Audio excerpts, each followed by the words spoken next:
Off here. All right, so this right here on the left side is the flow that every one of your CAS missions is going to follow. All right. Starts with routing, safety of flight, CAS check-in, situation update.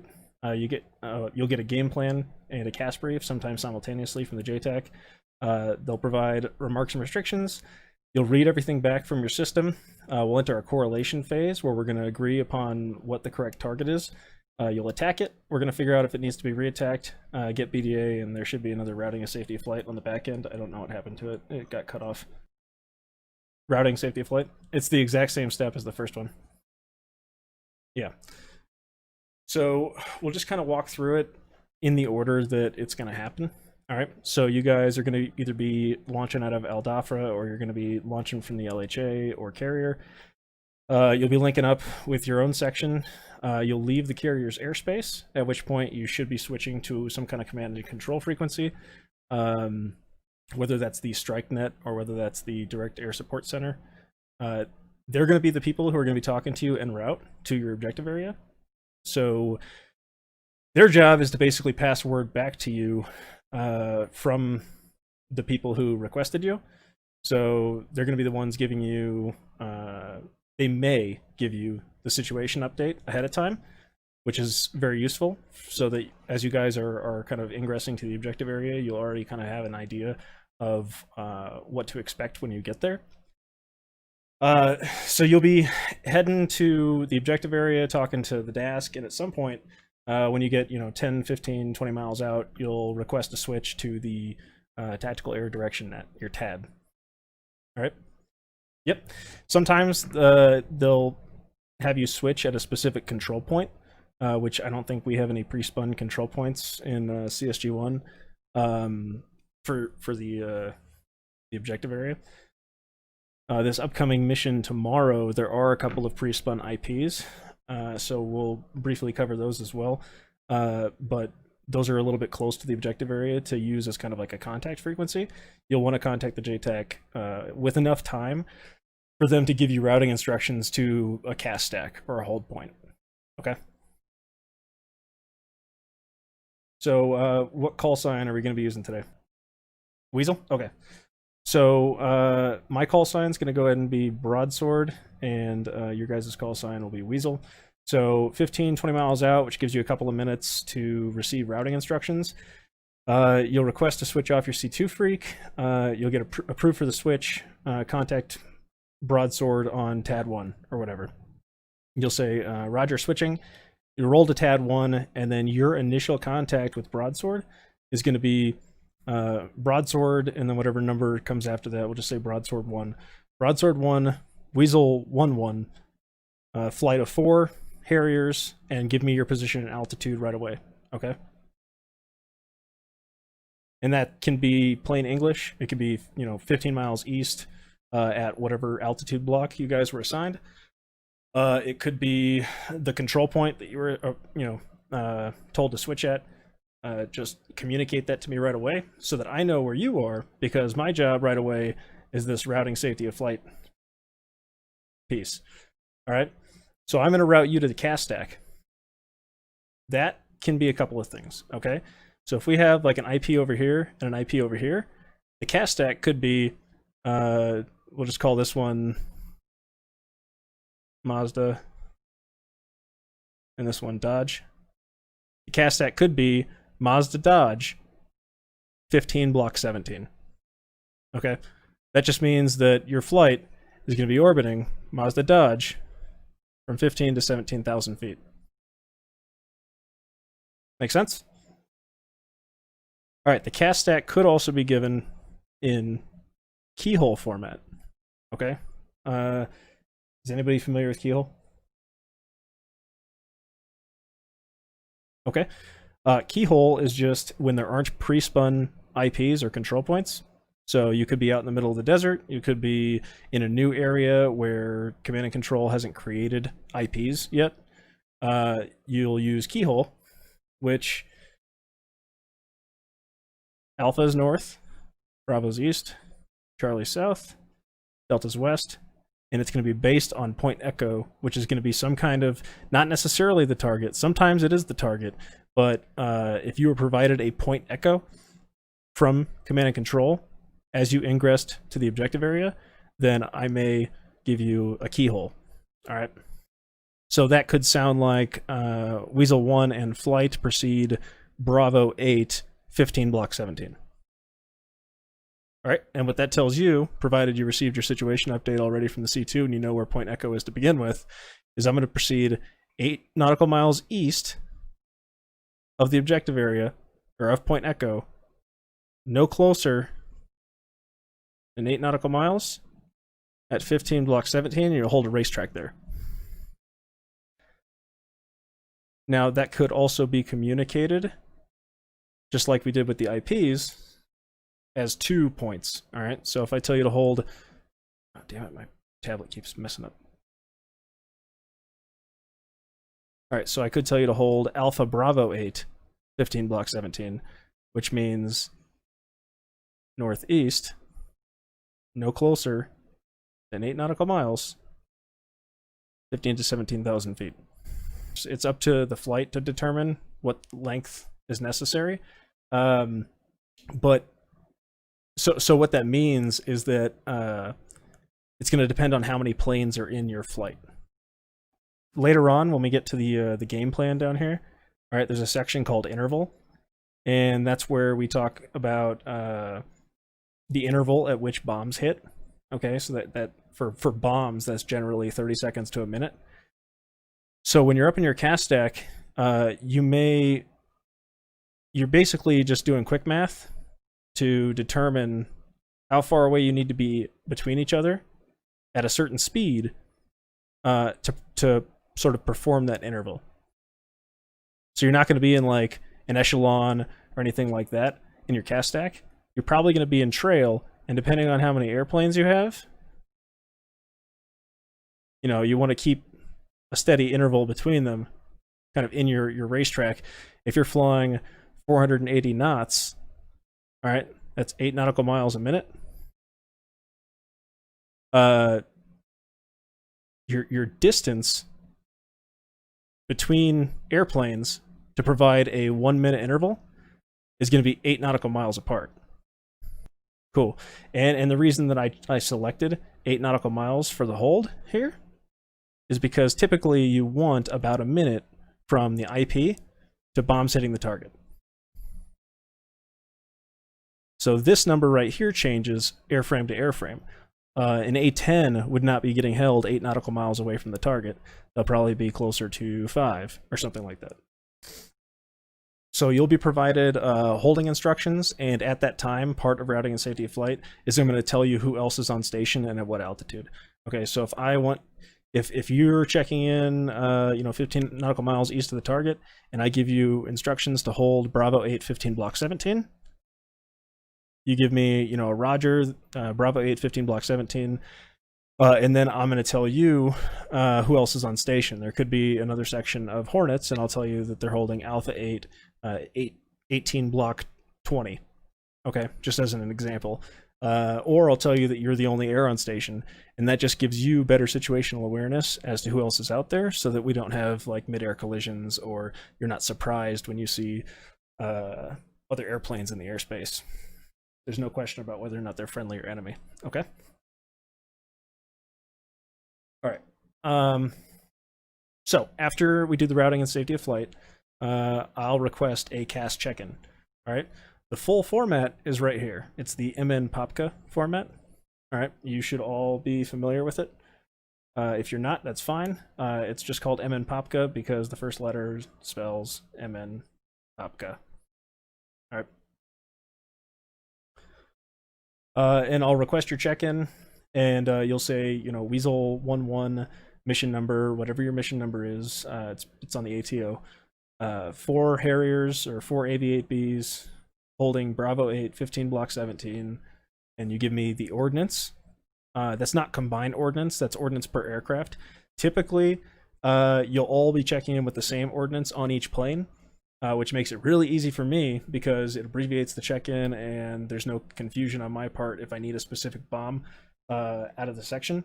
But sometimes you don't check in with the same ordnance, which is also fine. It's just you need to specify who has what on each aircraft, or brief to me all of the similarities first, and then say, oh, by the way, lead aircraft has this bomb, whereas Dash 2 has this bomb.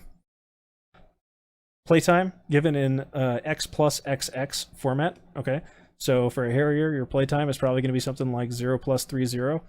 Try not to say 0 plus 30 because it's just try to keep it digitized if you can.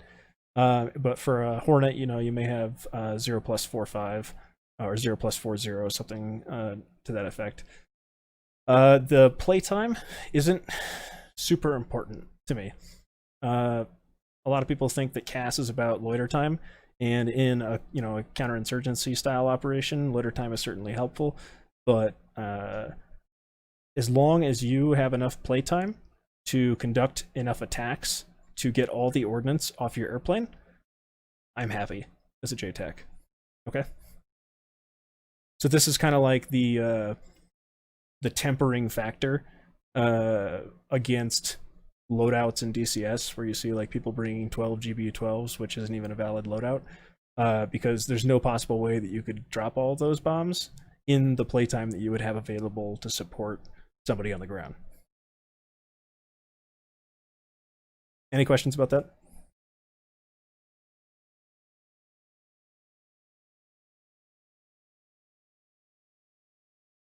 Oh, yeah, try to digitize it. So 0 plus 30.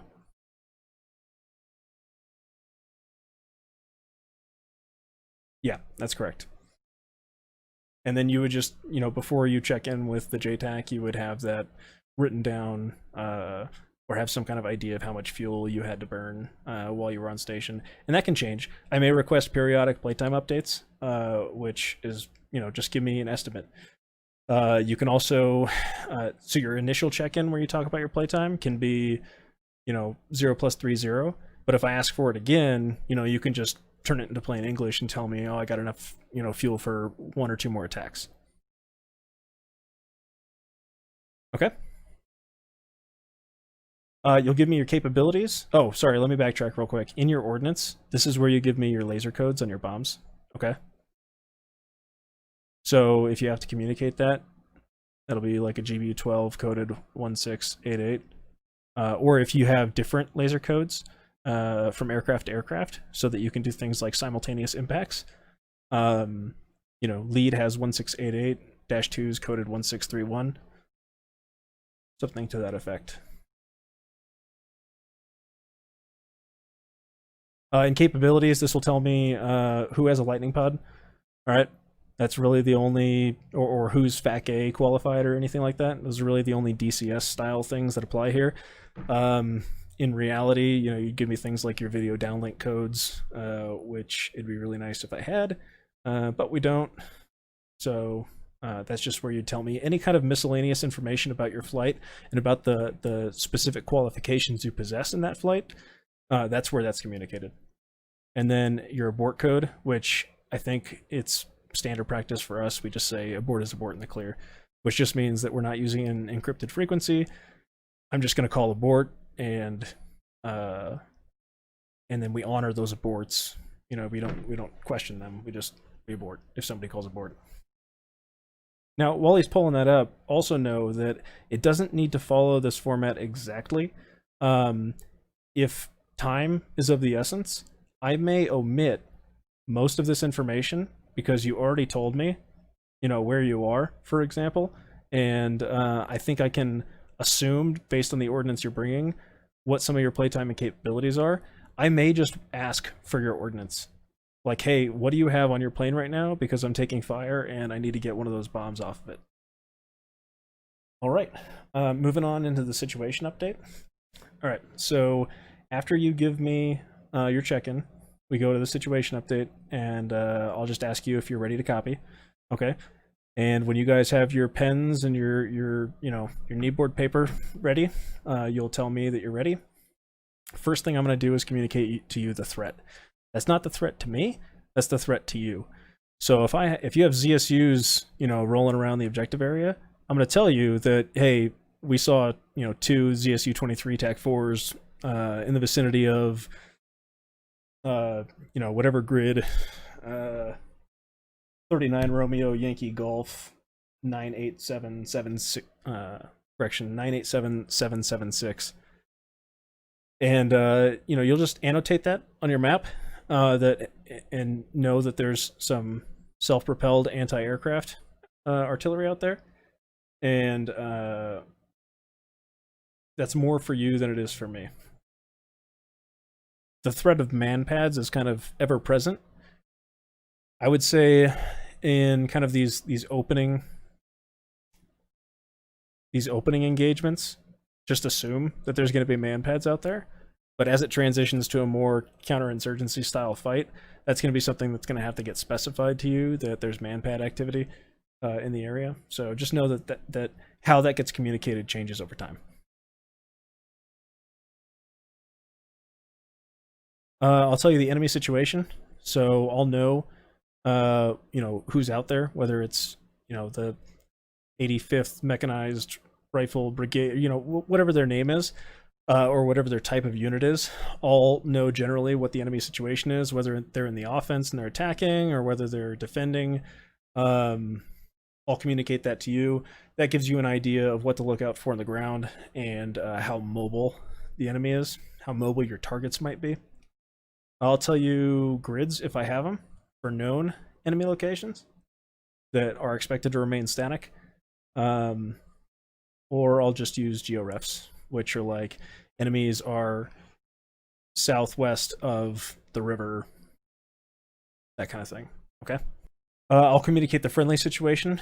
I'm going to try my best not to use grid coordinates, all right, on the off chance that somebody is listening to our communications that I don't want them to be listening to.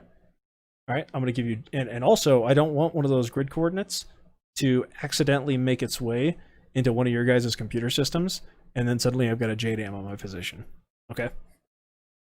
All right. Artillery. Okay, so I'm going to tell you if there's any active gun target lines in the area. Okay, so if my position is up here, I may have a section of mortars, okay, behind me. I'm going to tell you roughly where they are. Again, not like a grid coordinate. You'll probably launch knowing where the mortar positions and artillery firing areas are. If you don't, it's not a big deal. But I'll give you a rough location of where they are. I'll give you a grid target line, okay, which in this case is something like 215 degrees magnetic, okay? And I will try to give you a max ord, okay? It's not so much a factor in DCS, but a max ord, if we're looking at this from the side, we got the target over here, we got the mortar tube over here. The max ord is the highest point on the arc of that round. So for mortars, we'll just say 7,000 feet. I'll try to give it to you in MSL. Okay, so the elevation of the ground is gonna, I'll take that into account here. But that just tells you that you want to exercise extra caution if you're dropping below a floor of 7,000 feet MSL to be offset laterally from that gun target line. Clearance authority, this is where I tell you who's going to be approving the fires. I'm just going to say that that's me because we don't have like a full C2 here. Hazards and weather, I will tell you things like if there are mountains to the west.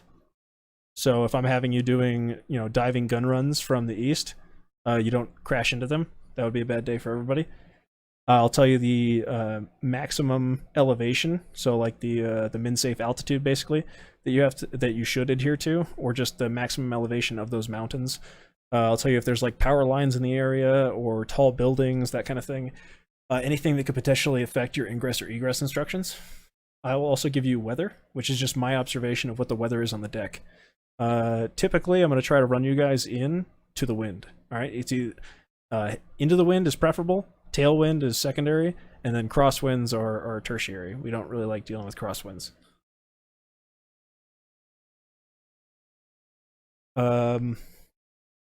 So if I give you winds on the deck out of the west at like 10 knots, then that means that you can probably expect, as you're holding over here Bravo, or if you're up here Alpha Bravo, that I'm going to be giving you a couple of attacks, provided the tactical situation allows it, the majority of your attacks are going to be from the east.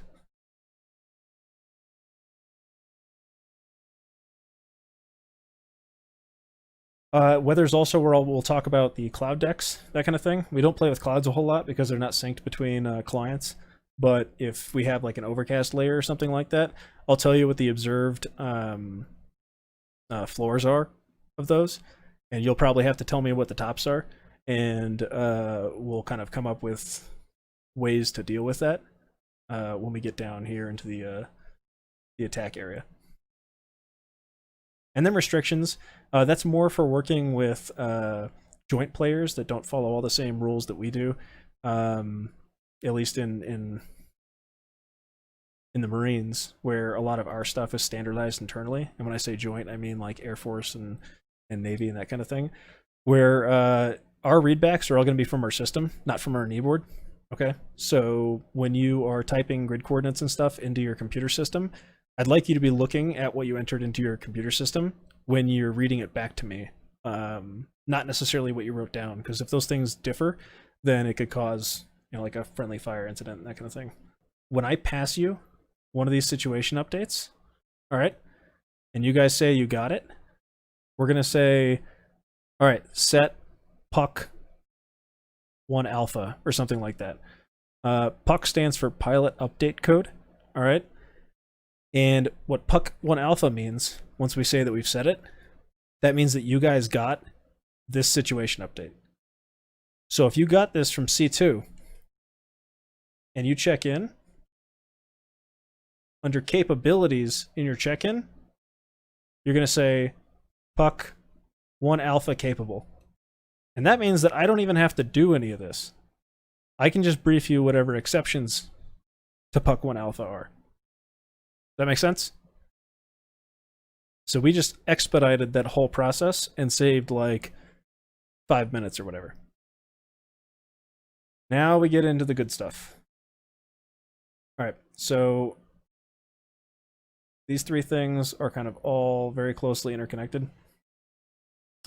The first thing that I'm going to get is I'm going to tell you Weasel 1-1 advised and ready for game plan.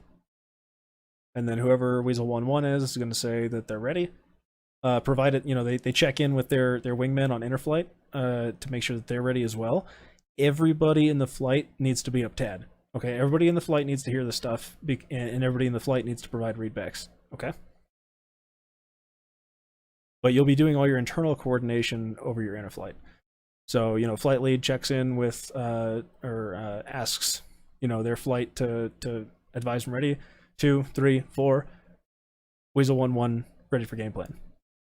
Or Weasel 1-1 and flight ready for game plan. Yeah, I would just advise that when you switch your mission frequency over, so your external radio over to the TAD, that everybody in the flight does that too. And that also helps, like, people aren't going to be talking over other people because they didn't know that the other people were transmitting. So everybody in the flight can kind of shut up when the JTAC's talking.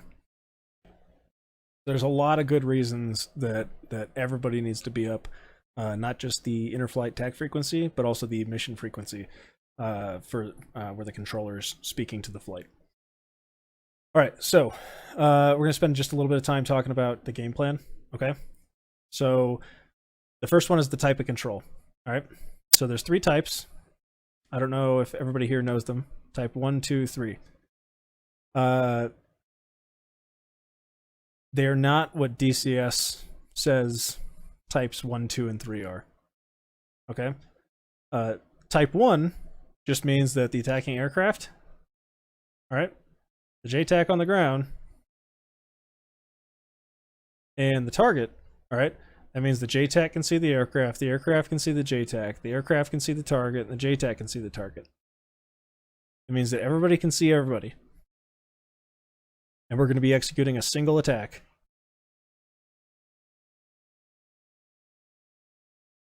All right, and yep. Type 2 is where one of those links in the chain doesn't necessarily exist. One or more, really. Type 2 is maybe the JTAC can't see the airplane because there's a cloud layer in the way. Maybe the aircraft can't see the target because there's a cloud layer in the way. Maybe both. But that's all Type 2 means. Type 2 means that we're going to have to use other methods of ensuring that the aircraft's nose is pointed at the target than visual means. Okay? Type 2 is just, you may not see the target at all. You may be employing from above a cloud deck. It may be nighttime, and I can't see you from the ground. The communications flow is going to change depending on which type I select. That's on the JTAC in that scenario, and the person who's clearing your fires, not necessarily on you, if that makes sense. The JTAC bought that bomb. Really, the JTAC is buying every bomb because he's giving you cleared hots. All right. And then Type 3 is the same as Type 2, except multiple attacks. All right, so these two are single attacks. All right. And then a Type 3 is multiple attacks in a single engagement. All right. So over here in Type 1 and 2, it's going to be a cleared hot. And over here in Type 3, it's going to be a clear to engage. And then I'll be monitoring multiple attacks in the Type 3, and I'll provide aborts as necessary. But as long as you're adhering to the requirements set forth in the restrictions, then you're going to keep engaging until your targeting is complete. And it applies to the flight. So basically, I could have a Type 2 bomb on target. We'll just make it simple. Type 1 bomb on target. All right, that means everybody can see everybody, and you're going to have to see the target before you drop bombs. But it's for the entire flight, and I want 2 Mark 82s off each aircraft. All right, 4 planes are going to be dropping 2 Mark 82s. That's 8 bombs, but that's still considered a single attack.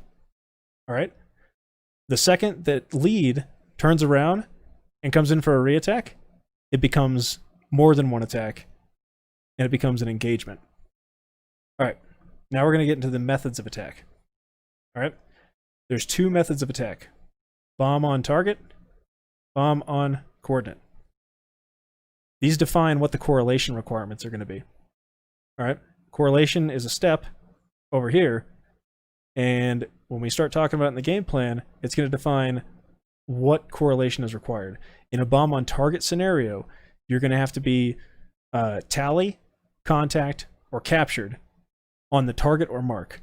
Okay, so with your own eyes or with your sensor, you have to see the target. That's something that has to happen in the correlation phase. In a bomb on coordinate attack, that does not have to happen.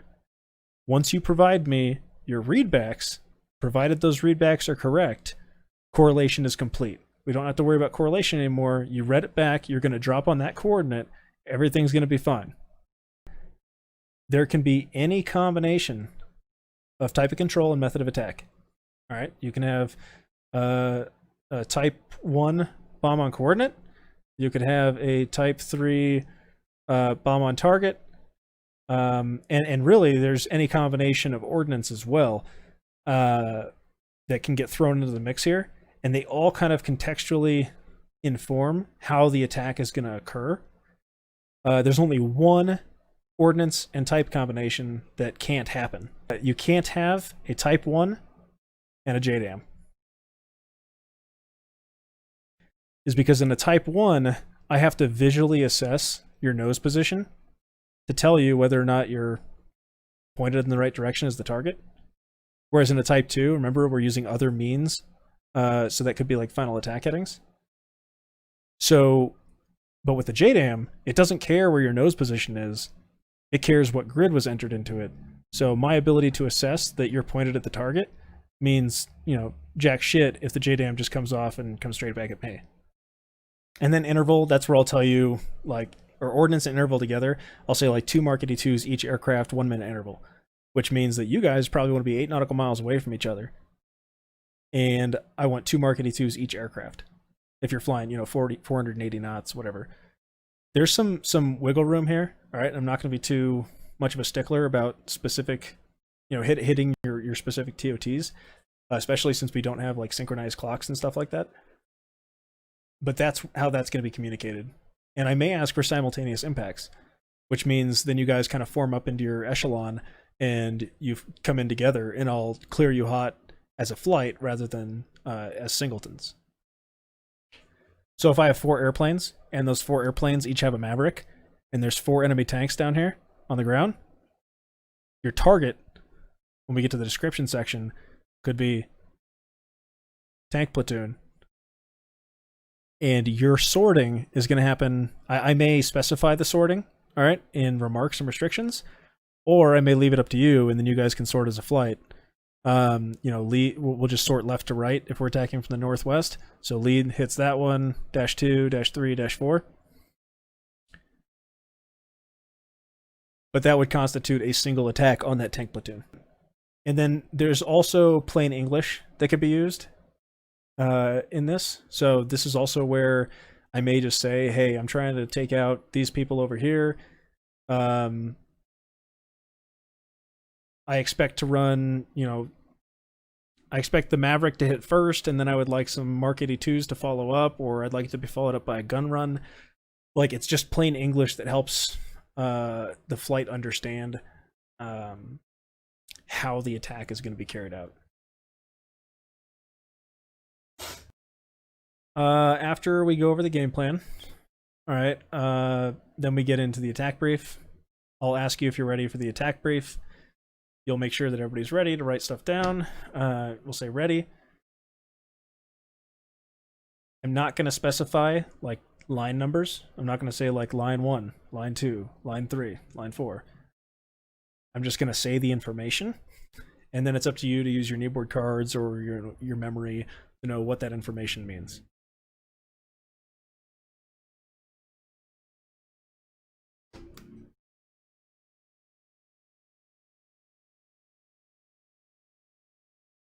Yeah, and that also helps you catch mistakes that either the JTAC or flight lead make. If, -2 was the one who wrote down the grid correctly, before lead gives readbacks that are incorrect, they'll all kind of internal to the flight make sure that they got it correct, or that they're internally consistent first. All right. Here, for this first one, I'll just fill some stuff in. In reality, this process here, where you're copying down the 9 line and providing readbacks and everything, takes like in excess of 5 minutes, because you're all making sure that the flight is internally consistent. And take your time, slow, smooth is fast. All right, so if everybody's ready, we'll go into the CAS attack brief. All right. All right, so lines 1 through 3, this is just an easy way to remember kind of what the information is, okay? Lines 1 through 3 deal with where you are, all right, where you're coming from, and what that point is in relation to the target area. Lines 4 through 6 deal with where the target is and what it is. And then 7 through 9 are kind of just miscellaneous information, and then where you're going. So it's flowed out in order from like where you're coming from, where you're going to, and then where you're ending up. All right.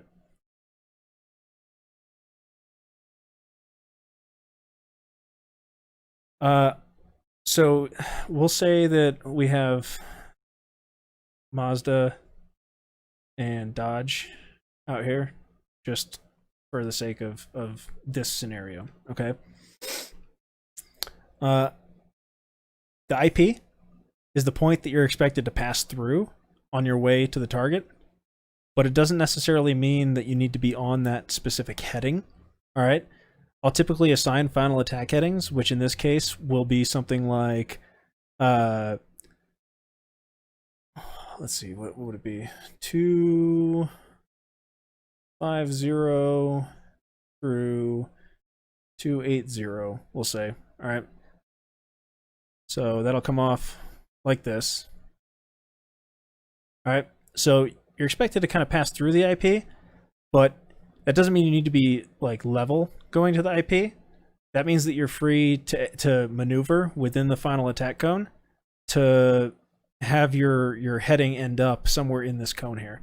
All right, so that means that you could be flying down south here, and then you're doing an adaptive roll-in onto the target area. It could mean that you flew kind of this way, and then you're going to do an adaptive roll-in that way. You're not beholden to this straight line between the IP and the target. Does that make sense? As long as when you make your in call, it's somewhere within 250 and 280, I'm a happy camper. So we'll say IP, dodge, heading, we'll just say 260. And that's in degrees magnetic, all right? But I'll just say 260. Distance, 8. And that's in nautical miles. But you're going to hear it dodge, 260, 8. That tells you IP, direction, distance. And that's just for your situational awareness. Elevation of the target, I'll say 13 feet, MSL. Description, container or something. Location, I'll give you your lat long. Mark, we'll go with Takon. Friendlies, northeast, 1500. That's in meters. All right, northeast, 1500 meters. Egress, left pole, Mazda Dodge, 15 block 17.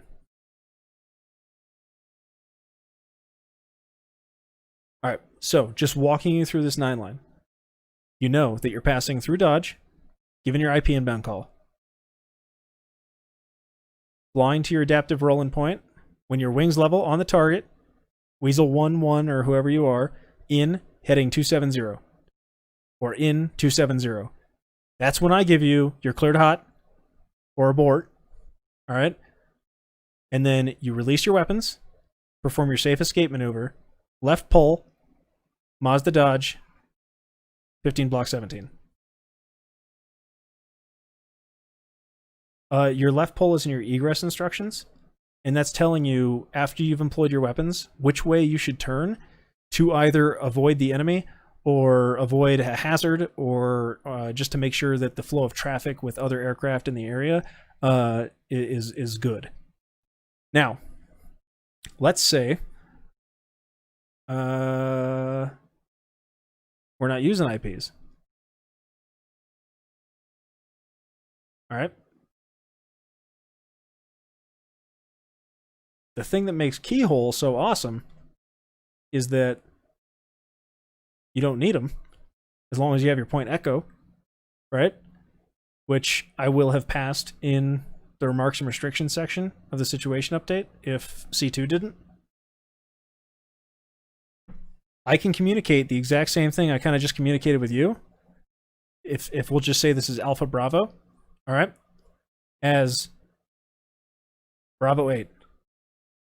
Elevation, 13 feet, MSL, container, blah, blah, blah, blah. And I go through it. It kind of changes precisely where that point is, but it's going to be almost an identical attack. But I told you everything you needed to know with just that one identifier there. I told you that you're attacking from an IP directly east, or here, we'll just call it Bravo. Heading to the target area is going to be 270, directly east of the target, and it was 8 nautical miles away. And I communicated that to you with a letter and a number. Much faster, much simpler. This is probably how we're going to be doing it 9 times out of 10. Okay. You could have the IP input as a waypoint. The more important thing, in my opinion, is not the IP, but the target area and what your final attack headings are going to be.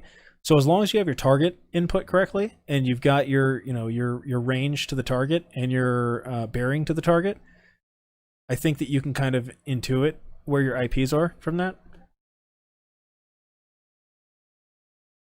But I'm not really, I can't really speak on technique. Like I'm not an expert in pilot technique for how they want to manage their systems, but I know some of the other like A10 guys that I've flown with in DCS, they use their HSI and like the course knobs to kind of help them.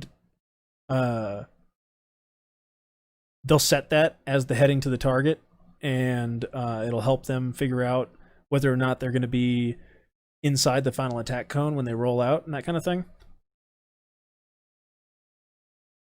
So one other thing real quick that we can talk about as far as the IPs go is that this is also technically where the offset is.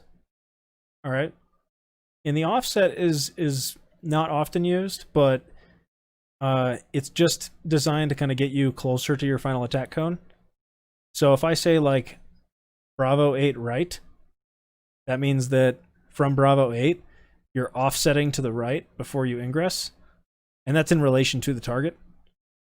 All right. So Bravo 8 left would be passing through the Bravo IP, offsetting left in relation to the target. And then I would have set you up for success with final attack headings that, you know, correspond to a northwestern attack. And generally, so this is kind of like pro tip, all right? If you know where the friendlies are, you know that you're never going to be passing over friendlies. You don't want to drop bombs over friendlies because of the risk of like short rounds or short bombs or that kind of thing. Only in extremis would you do that. Your typical run-ins are going to be flanking friendlies around one of their sides. So that'll help you build your SA and what to expect when you enter the target area, knowing that, you know, this is not an available ingress heading. So if he's holding me up here to the northeast, that means he's probably going to be running me around here or around here. All right, so once I read to you the attack brief, I'll give you remarks and restrictions, okay? Most of the time, the important thing is a TOT. But one thing that we lack in DCS is kind of like a synchronized clock. And I don't have a clock when I'm looking through the DCS binoculars. So we're probably not going to be using those. I'm going to be giving you a lot of like when readies or immediates, that kind of thing. And that just tells you how urgently I need those attacks.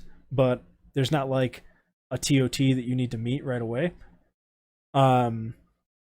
Eventually we can get to the level where I don't know how, you know, until the systems are implemented in DCS, if it can all just like hack a watch over Discord or something like that. But and that's the TOT to the first attack. Okay, so like the lead aircraft, if I give a TOT of 5-7 to the lead aircraft, that means or to the flight with 1 minute intervals, that means lead's hitting at 5-7, dash 2's hitting at 5-8, dash 3's hitting at 5-9, and so on and so forth. I could start giving TTTs, all right, time to target. Like, hey, I need the attack 5 minutes from now. Hack, which could work. But until we are all looking at like the same minute hand on a clock, TOTs are probably going to be off the table. So in remarks and restrictions, the ones that we're going to be dealing with in DCS are usually going to be TOTs and then final attack headings. All right, and those are communicated how I said them right here. All right, so that's 250 through 280, and that means that when you roll out on your attack and go wings level, you need to be aiming somewhere within this arc, and then you give your in 260 call or something like that. Okay. All right, readbacks. When we're ready for readbacks, there's only 3 things you need to read back: elevation, location, and restrictions. All right. So if I asked you to read back this attack, it's a hell of a lot of stuff we all wrote down, but all you would need to read back is 13 feet MSL, grid, and then you read the grid from your system. Final attack heading 250 through 280. And then I would tell you good readbacks. Everybody in the flight needs to read it back. All right. So I need, even if it seems dumb, and the Air Force doesn't do this. The Air Force just has lead read back for the entire flight. But I'm going to ask readbacks from everybody in the flight because I want to know that somebody didn't input that coordinate correctly. All right? It's preventing fratricide, and it's kind of adding efficiency. It's the slowest move, smoothest fast principle. All right. So the way that would sound is Weasel 1-1 in flight, advise I'm ready for readbacks. or go with readbacks when ready. Okay, and it'll probably take you a little while to enter all the information into your system. All right, and then I expect to hear Weasel 1-1, 13 feet MSL, grid blank, final attack heading 250 through 280. Weasel 1-1, good readbacks, Weasel 1-2, go. And then Weasel 1-2 comes up. Weasel 1-2, 13 feet MSL, grid, final attack heading 250 through 280. Weasel 1-2, good readbacks, Weasel 1-3, go. And it just goes in order, okay? So once everybody's gotten readbacks done, all right, if this was a bomb on target attack, all right, we got to roll into correlation phase, right? Which we said was a talk on. All right. So that means I'll ask you to get your sensors or your eyes in the vicinity of the target area, and I will ask you, flight lead, to describe what it is that you see. From what it is that you see, working big to small, all right, I see, a north-south running road with an east-west running road to the south of, the location you passed. I see some trees to the northwest and a little pocket. You're just describing a word picture of what it is you see, and I will talk your eyes or sensor onto the target area. If it's a bomb on coordinate attack, all right, we don't really have to do correlation. Do we remember why? Yep, because you gave those readbacks. You gave me lines 4, 6, and restrictions. That satisfied correlation for a bomb on coordinate attack. Correlation is no longer required. Or it's not that it's not required, it's that correlation is complete. There's a lot of other options. Okay. It's not always talk-ons. Sometimes we can do a laser spot handoff, in which case I'll tell you that I'm lasing, 1611, stare 1611. And then you tell me when you're spot. So laser spot handoff is one option. Smoke mark is another option, in which case correlation will kind of be withheld until you're in. So like you'll tell me IP inbound, and I will have coordinated the smoke mark to pop up as your IP inbound. All right, so we got some smoke here. All right, and then as you're rolling in, Weasel 1-1, contact mark in heading 270. And I would tell you from the mark, southeast 50 meters, cleared hot. And then, we engage that way. There's just a lot of kind of ways to skin that cat. All right, so once correlation's complete, all right, I will tell you the thing is your target. All right, so if the target here was the container, I'll talk you onto the container, and I'm not going to say that is your target. I'm going to say the container, and I'll try to describe it back to you, is your target. As soon as I say that the thing is your target, we're executing the attack. All right, we're in the attack phase. Now, flight lead is getting in position to hit the IP and ingress. They're doing the IP inbound comms. Dash 2 is making sure that they're 8 nautical miles behind flight lead. Dash 3 is 8 nautical miles behind Dash 2. Dash 4 is 8 nautical miles behind Dash 3. They're all providing their own comms. So as lead passes the IP inbound, I'll say Weasel 1-1 continue. As Dash 2 passes the IP, Weasel 1-2 IP inbound. Weasel 1-2 continue. Lead rolls out. Weasel 1-1 in heading 270. Weasel 1-1 cleared hot. And then Weasel 1-1 employs. You'll give me an off call, okay, with your ordnance expenditure. You just need to say off, 2 away, time of fall if you have it, okay? But with dumb bombs, it's not really necessary. And then you don't have to say anything else until the attack is complete, and then you tell me when your flight is reestablished per the egress instructions. Your acknowledgement of the cleared hot call is you're off, your ordnance expenditure, and then the bomb's impacting. When you press the pickle button, if you have that tone set up, it'll be a little boop sound, and then I'll know that the bombs are off the aircraft, and I'll be expecting an off call from whoever just dropped those bombs. As long as you're off per the egress instructions, you don't need to give a direction. Now, if you're doing your armed reconnaissance flights, it's treated more like a CTAF. Okay, so like an in the blind call, where you'll give off with direction, expenditure, whether you were hot or dry, but under the control of a terminal attack controller, the assumption is that you followed the instructions properly. So in this situation with 1 minute interval, 2 Mark 82s off each aircraft, we're in the assess effects phase now. All right, I'm going to see impacts. All right, Weasel 1-1 impacted. It was close enough to maybe suppress the target, okay, but probably not close enough to destroy the target. Sorry, Weasel 1-1. Weasel 1-2, when you're in 270 or whatever your in call is, in 250, say you offset from the IP a little bit this way, and you're coming in 250, I'll tell you from leads hits, southeast, 50 meters, cleared hot. And that just gives you a better aim point for where you need to be dropping your ordnance in a situation where maybe you can't see the target because it's obscured for some reason, or it's just a small little dot there, and that big old smoke plume right here is a much better identifier. That's where we're assessing the effects on the target and gauging whether or not I need to call you in for, you know, an immediate reattack, same game plan, same 9 lines, same restrictions, and we just do it again. If the attack was successful and the target was destroyed, suppressed, neutralized, whatever the appropriate criteria was in that attack, all right, we don't need to do a reattack. We'll just log that as battle damage assessment. All right, so 1 container suppressed, or we'll say destroyed because 4 jets drop Mark 82s on it. You guys reset. You write that down on your knee board because you'll be passing that back to S2. That's good for your intel, all right, and your debrief purposes. That's important. And then you'll tell me when the flight's reestablished at the egress holding instructions. All right, Mazda Dodge 1517 or whatever it was. All right, we were using keyhole. We're kind of using a weird combination here because I changed it up mid-attack.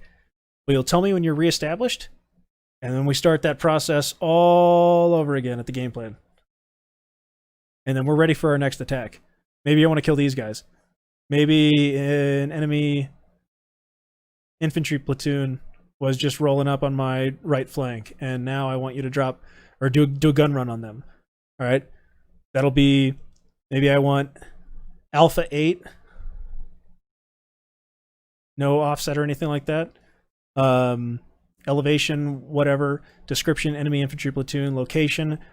I could give you a grid. I could just say west 2,000 meters, west of my position 2,000 meters, and talk you on, or do a laser spot handoff. Nearest friendlies, I'm east 2,000 from the target area. Could give you a georef, whatever. It's just it's like we're just starting the process over again, and we're doing another attack, and I'm getting as much ordnance off you as I can during your time on station. And then when you're out of ordnance, you know, your Winchester or your bingo, then I send you back to the LHA or the FARP or the airfield, and we come back and we do it again. First, we'll practice those type 1s and all the tally comm and everything, and we'll go over like reminders and everything in flight. So type 1, probably bomb on target, since I'll tell you right now, type 1 bomb on target and type 2 bomb on coordinate are going to be like 90% of all of your attacks. These ones over here for unguided or dumb, you know, forward firing ordnance or anything like that, Mark 82s, that kind of thing. And these ones over here for PGMs. But there's always that 10% where you get a weird one where we're trying to employ rockets, you know, rockets somehow through, you know, bomb on coordinate through a cloud layer. Type 2 has to be weird, or you know, type 2 bomb on target where I'm not close enough to laze the target, and so you need to self-derive your GBU-12s. That's fairly common, but we're not going to deal too much with type 3s right now, just because I think we can work on these two and kind of get really good at those first. That's fine. One of your radios is basically just going to be cycling, and one of them is going to stay the same. One of them is going to be on your interflight net. That's what you talk to your wingman on. And then the other one, you're just cycling through to talk to the people who own the area that you're flying in. All right, so if nobody has any questions right now, first sortie, I'd like us to load up on a bunch of rockets, dumb bombs, gun, that kind of thing. And then the second sortie, GBU-12s. And then for the Hornets, I can run you in on another Type 1 series while the Harriers are doing their PGMs. We'll use the